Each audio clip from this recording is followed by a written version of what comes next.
The Siren. I do not these awful deeds for my own selfish purposes. I am old now, ancient as the moon, cold, bitter, and hollow. But like her beauty that shines in the night sky, my voice still sings in harmony with the waves.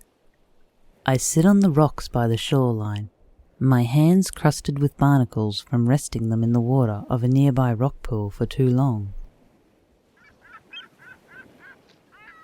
A gull has found a home for her chicks in my hair. Twigs and feathers fall from their nest as they cry out for more food. The sand stings as the wind picks up and whips across my withered, sunburnt skin. I see sails rising up from the horizon. They are close now, so I begin to sing my cursed song. To them, my voice sounds like gold spun into a melody. It weaves its way in through their ears, spins round their head, and takes hold of their souls until they are mine, and I can do with them as I wish, and I wish to send them all to the depths. They climb up onto the wooden rails and step from their ships, plunge themselves into the jagged rocks below, deadly as the open mouth of a great white. I was so young when one had come for my fire-haired sister, her heart just as wild as her hair. It had been just the two of us for so long that when he smiled at her, that was all she noticed. He took her inside our home and laid her by the hearth.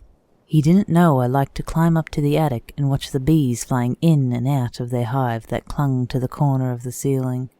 I heard whispers below and pressed my ear to the floor, but quickly they grew louder. She refused his advances, but he persisted. As he persisted, she struggled to find the strength to refuse his advances for long. I became stiff, nailed to the floor like the boards beneath me, immovable, even with the constant pressure on me. A silent rage flooded my body, a rage for what he was doing to my sister, and what I didn't do. What I couldn't do. Every word, whisper, whimper I heard until she went silent, and he took her shine from her. I don't know how many nights I stayed up there, but when I finally came down, he was gone. He'd left the front door open, and the wind had blown through and had its way with all manner of things. And my sister. Her flesh was scorched and blood had long since drained from the gaping hole he left at the base of her spine. He'd carved a hole into my chest that night too, taking my heart, my innocence, my entire reason for existing. But he gave me a new one. I did not grow up that day and become a woman. I became vengeance. I became their executioner. I vowed to fill that hole he left in my chest with all of theirs until I found him again. Next time I will not freeze. Next time I will not hide. Next time I will take back my heart that is owed to me.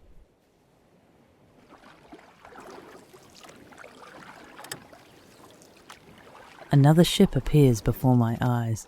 I see it veer into the sun to avoid my shores. I will sing louder. They cannot escape me. I will not let them. Could this finally be the one?